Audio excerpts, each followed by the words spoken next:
ভাষণে আমাদের সেক্রেটারি মহোদয় বিস্তারিত আলোচনা করেছেন।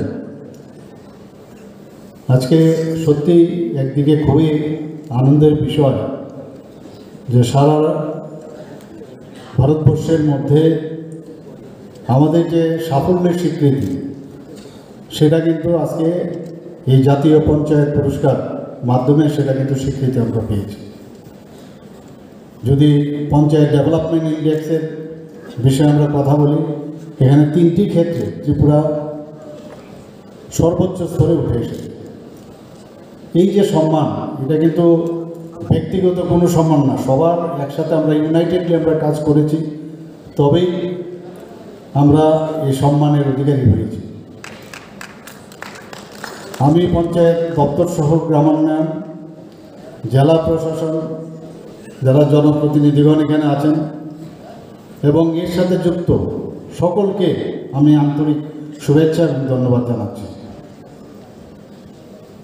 আজকে এখানে গ্রামোন্নয়ন পঞ্চায়েত ও পঞ্চায়েত দপ্তরের উদ্যোগে যে 475টি কম্পিউটার যে কেনা হয়েছে এবং তার যে বিতরণ, তো এটা কম্পিউটার বিতরণ বা পুরস্কার শুধু দিলে হবে না, এটা মেইন যে উদ্দেশ্য আমাদের যে পঞ্চায়েত স্তরে তাকে শক্তিশালী করা এবং আগামী দিনে তার সাফল্য অগ্রগতি যেন সামনের দিকে সবসময় চলে, সেই কারণেই কিন্তু দেওয়া। আমি দিলাম, এরপরে যদি দেখা যায় যে আগামী দিনে তার কাজ হচ্ছে না, আলটিমেটলি মানুষের জন্য আমাদের কাজ করে, ডেলিভারি সিস্টেমটা যেন আরও স্ট্রং হয়। সেই কারণেই এই যে একটা ইনফ্রাস্ট্রাকচার যে স্ট্রং করা, তার কারণেই আজকের এই কম্পিউটারের বিতরণের অনুষ্ঠান। এতে করে আমাদের যে ইনোভেটিভ যে আইডিয়া, সেগুলোর মাধ্যমে আমরা সুশাসনের কথা বলি এবং উন্নয়নের কথা বলি, দুটো একসাথে কিভাবে কাজ করা যায় সেটা কিন্তু আজকের দিনে আমরা প্রতিষ্ঠিত করতে পারলাম। এখানে আমাদের যশস্বী প্রধানমন্ত্রী নরেন্দ্র মোদীজি, যদি আমরা পোস্ট ইন্ডিপেন্ডেন্টের কথা বলি, স্বাধীনতার পরে 2018 থেকে যদি পঞ্চায়েত যে ব্যবস্থা তার আমূল পরিবর্তন আমরা দেখতে পেয়েছি এবং বিভিন্ন পরিকল্পনা কিন্তু উনি এরপর থেকে আমরা দেখতে পাচ্ছি, বিভিন্ন পরিকল্পনা, বিভিন্ন স্কিম মাননীয় প্রধানমন্ত্রী নরেন্দ্র মোদীজি আমাদের সামনে এনেছেন। এবং এই স্কিমগুলো উনি কী বলছেন যে পিপল প্ল্যান ক্যাম্পেইন, যে কোনো পরিকল্পনা করব সেটা যেন মানুষের জন্য হয় এবং তার জন্য একটা জন আন্দোলন পঞ্চায়েত লেভেলে যদি হয়, তবেই আমাদের যে দেশে প্রায় 70 থেকে 75% গ্রাম, তো সেই জায়গার উন্নয়ন যদি হয় দেশও শক্তিশালী হবে। সেটাই মাননীয় প্রধানমন্ত্রীজির উদ্দেশ্য, আমাদের কেন্দ্রীয় সরকারের উদ্দেশ্য, আমাদেরও সেই উদ্দেশ্য। কারণ গ্রাম যদি ত্রিস্তরীয় পঞ্চায়েত যে সিস্টেম আছে সেগুলোর যে আমূল পরিবর্তন ওনার মার্গদর্শনে যেটা হচ্ছে, তাতে করে আমরা এক ত্রিপুরা শ্রেষ্ঠ ত্রিপুরার কথা বলছি, এক ভারত শ্রেষ্ঠ ভারত বলছি। শুধু ইএলবি আরবান লোকাল বডির উন্নয়ন হলে শুধু চলবে না, আমাদের গ্রাম স্তরেও কিন্তু উন্নয়ন প্রয়োজন। সেটা আজকে আমরা দেখতে পাচ্ছি এখানে যে নতুন নতুন যে উদ্যোগ নেওয়া হচ্ছে, তার যে পরিকল্পনার সাথে সাথে তার যে বাস্তবায়ন, সেটা কিন্তু আমরা দেখতে পাচ্ছি। আজকে আমরা জানি যে পঞ্চায়েত ডিভলিউশন ইন্ডেক্স কেন্দ্রীয় সরকার প্রতি 8 থেকে 10 বছর করে থাকে এবং সেখানে এই ডিভলিউশন যেটা পঞ্চায়েত ডিভলিউশন ইন্ডেক্স, আগে আমাদের স্থান ছিল 2015 সালের আগে 13 থেকে 14 এরকম স্থানে ছিল, কিন্তু এখন আমরা 10 জনের মধ্যে আমরা চলে এসেছি। অর্থাৎ এখন আমাদের যে স্থান সেটা হচ্ছে 7ম পজিশন আমরা চলে এসেছি। This very important. আমরা আস্তে আস্তে অনেক উপরে যাচ্ছি, সেটা কিন্তু আজকে যে ডাটা, সেই ডাটা আমাদের সামনে রাখা হয়েছে।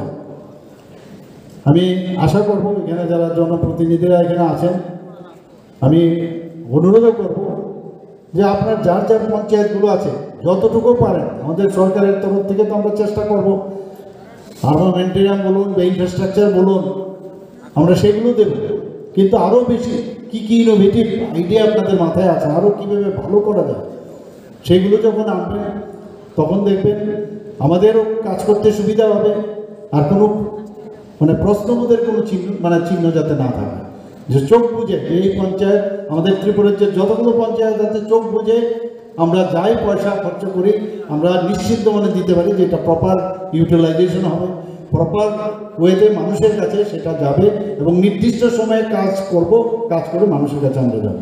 এখানে জেলা শাসক এবং বিডিওরাও উপস্থিত আছেন। আমি রাজ পুরস্কার আমরা অত্যন্ত গর্বের সাথে যেখানে যাই আমাদের বক্তব্যতে আমরা বলি যে 7টি পুরস্কার আমরা পেয়েছি এবং এটা সবার কৃতিত্বের কারণে সেটা সম্ভব হয়েছে। সিনসিয়ারিটি, অনেস্টি এবং ট্রান্সপারেন্সি এটা যখন থাকবে তবেই প্রশংসা বা পুরস্কার পাওয়া ইম্পর্টেন্ট না, আপনার স্বীকৃতি পাওয়াটা হচ্ছে ইম্পর্টেন্ট।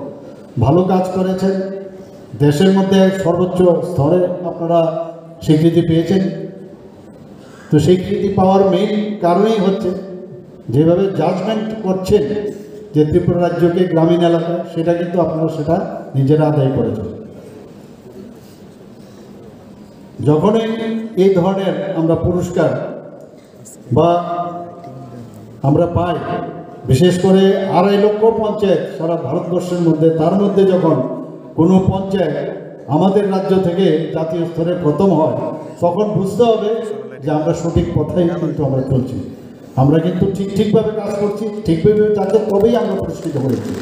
চারটিখানি কথা নয় যে প্রায় 2.5 লক্ষ পঞ্চায়েতের মধ্যে we got the first prize, very important. এটা কিন্তু খালি বললাম প্রাইজের জন্য, সেরকম না, নিজের স্বীকৃতি আদায় করেছি, রাজ্যের মান উন্নয়ন করেছেন আপনারা, দেশের যে একটা অগ্রগতির যে ধারা মাননীয় প্রধানমন্ত্রী চালিয়ে যাচ্ছেন তারও কিন্তু আপনারা শরিক হয়েছেন।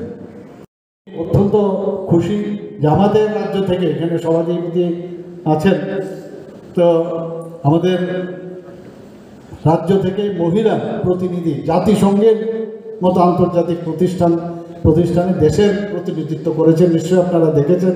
সুপ্রিয়া মহোদয় এখানে আছেন, তো এটা আমাদের জন্য একটা আনন্দের বিষয় এবং খুব সুন্দরভাবে ওখানে ওনার কথা রেখেছেন, ভারতবর্ষের কথা রেখেছেন, ত্রিপুরার কথা রেখেছেন।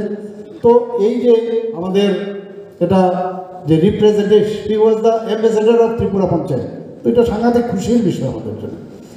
এবং আপনারা জানেন যে এইবার যে ইলেকশন হয়ে গেল, পঞ্চায়েত নির্বাচন, তাতে করে মাননীয় প্রধানমন্ত্রীজির খুব ইচ্ছে যে কোনো পঞ্চায়েত চেষ্টা করবেন মহিলা পঞ্চায়েত যেন।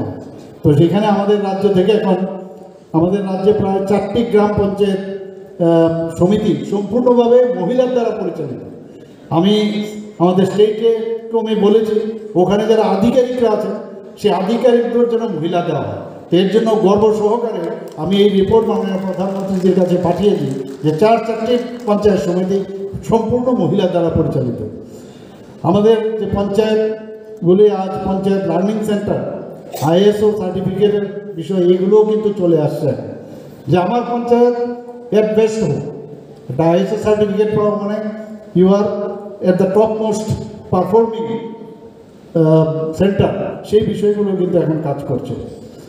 আমি সম্প্রতি যে অরুন্ধতী নগরের যে প্রশিক্ষণ কেন্দ্রটি আছে সেটা স্টেট পঞ্চায়েত রিসোর্স সেন্টারে উন্নতি হয়েছে এবং পঞ্চায়েত ভবন থেকে শুরু করে কম্পিউটার, ইন্টারনেট ইত্যাদি সেগুলো যাতে নিশ্চিত করা যায় তার ব্যবস্থা আমরা আমাদের স্টেট থেকে আমি নির্দেশ দিয়েছি, যাতে এমন যাতে না উপর থেকে যেন না যায়, সমস্ত উপর থেকে নির্দেশ যাবে সেরকম না, নিচ থেকে যখন ঠিক থাকবে তাহলে কিন্তু উপরও ভালো থাকবে।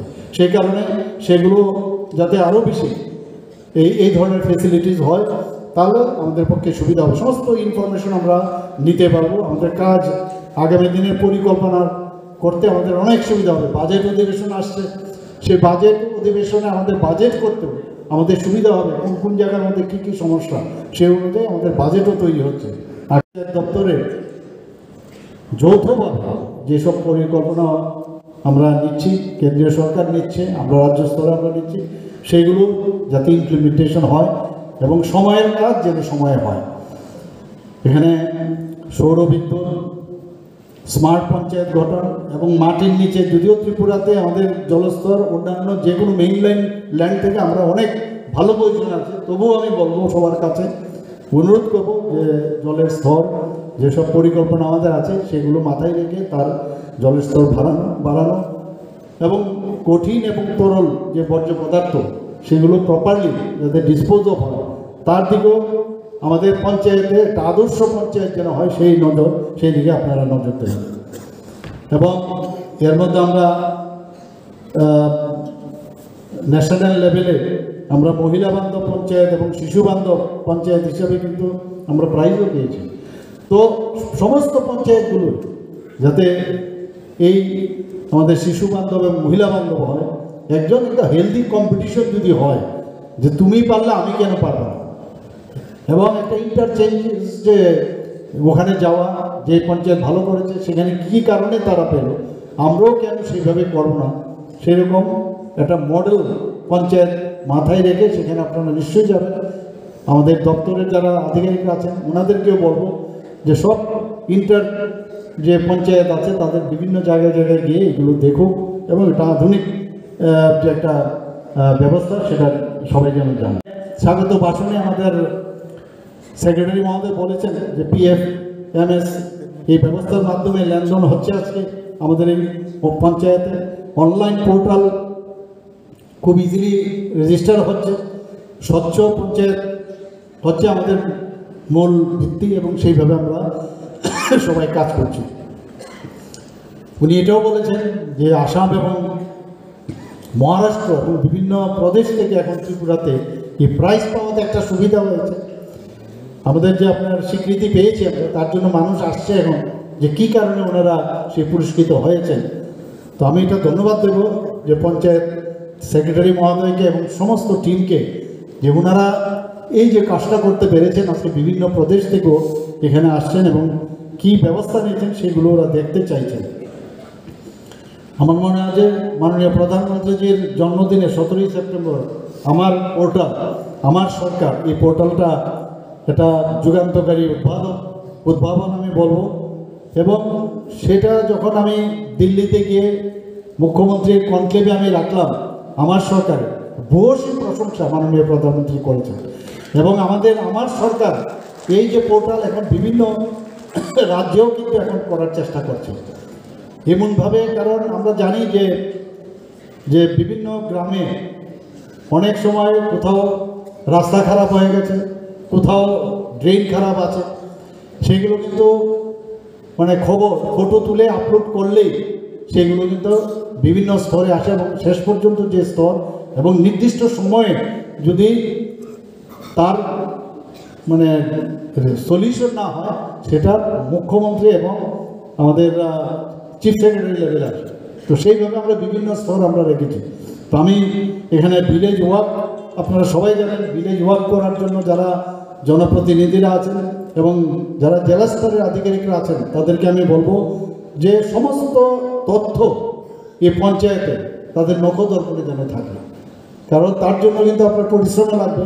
অ্যাটলিস্ট 15 দিনে একবার যান, এমনিতে তো সপ্তাহে যান, এখানে হচ্ছেই, কিন্তু আপনারাও যারা জেলা স্তরের আধিকারিক আছেন সেখানে গিয়ে খবর রাখবেন এবং যে কোনো সময় যখন কোনো প্রশ্ন করব সেটা তার ডেলিভারি দেওয়া হয়েছে কিনা সেগুলো কিন্তু আমরা আশা করি যে এই কাজটা যদি আপনারা নিয়মিত করেন তাহলে 6 মাসের মধ্যে আমি চাই যে প্রতিটা ঘরে আমার সরকারি যে পোর্টাল এই বিষয়ে সবাই অবগত হোক। অনেক লোক এখনও জানে না যে আমার সরকারের যে পোর্টাল তার লাভ কী হচ্ছে, সেই কাজটা আপনারা আরও বেশি সজাগ থেকে এই কাজটা আপনারা করবেন। প্রযুক্তি এখন খুব ইম্পর্টেন্ট, প্রযুক্তি ছাড়া চলবে না। আগের জমানায় বলতো যে কম্পিউটার এনে লাভ কী, আমরা সব শুনতাম। আজকে তারাই কম্পিউটার ছাড়া চলতে পারে না। আজকে কম্পিউটারের যুগে, প্রযুক্তির যুগে আমাদের সমস্ত পঞ্চায়েত পর্যন্ত আমরা পৌঁছে দিতে পারছি এবং ডিজিটাল যে যুগ এখন, তাতে করে সুশাসন, ট্রান্সপারেন্সি বা স্বচ্ছতা এবং তার যে এফিকেসি সেটা কিন্তু এই কম্পিউটার এবং আধুনিক প্রযুক্তির কারণে সেটা সম্ভব হচ্ছে। তো আমি আশা করি এতে করে কাজগুলোও কিন্তু ফার্স্ট হবে, যে আজকে স্টেট লেভেল থেকে, ডিস্ট্রিক্ট লেভেল থেকে, সাব ডিভিশনাল লেভেল থেকে ত্রিস্তরীয় পঞ্চায়েতে কুইক ডেলিভারি সিস্টেম, সেই কাজটা আমরা সম্ভব হবে এই প্রযুক্তিকে যদি ব্যবহার করি। আমাদের যে মেইন লক্ষ্য যে ডিজিটাল পঞ্চায়েত অর্থাৎ শক্তিশালী পঞ্চায়েত। আমরা যদি ডিজিটালি আমরা স্ট্রং হই তাহলে পঞ্চায়েত ও শক্তিশালী হবে। এবং ই গভর্নেন্সের কথা আপনারা বলেছেন, ভারতবর্ষের একমাত্র ত্রিপুরা একমাত্র রাজ্য যেখানে ই গভর্নেন্স পঞ্চায়েত থেকে শুরু করে এবং ত্রিস্তরীয় পঞ্চায়েত পর্যন্ত পৌঁছে গেছে। এর জন্য আমরা বিভিন্ন সময়ে দিল্লিতে গিয়েও এই কথাটা গর্বের সাথে আমরা বলতে পারি। তাতে করে যে অর্থনৈতিক লেনদেন এবং রেকর্ড যে সংরক্ষণ সেটা কিন্তু আরও সহজ হবে আমি মনে করি। আমাদের পঞ্চায়েতকে যে ই অফিস যে ব্যবস্থার সাথে আমরা যুক্ত করতে পেরেছি, তার জন্য নরেন্দ্র মোদীজির যে ডিজিটাল ইন্ডিয়ার স্লোগান সেটা কিন্তু আমরা শক্তিশালী করতে পেরেছি। আমরা কিন্তু বলতে পারবো যে ত্রিপুরা ডিজিটাল ত্রিপুরা হয়েছে। এরকম সমস্ত প্রদেশ যদি ডিজিটাল রাজ্য হয় তবেই ডিজিটাল ইন্ডিয়া হবে, এবং সেটা আমাদের মাননীয় প্রধানমন্ত্রী নরেন্দ্র মোদীজির স্বপ্ন। চেষ্টা করব যাতে এই যে আমাদের পঞ্চায়েতগুলোর যে সেন্টারগুলো আছে ত্রিস্তরীয় পঞ্চায়েত সেগুলো আরও শক্তিশালী হোক।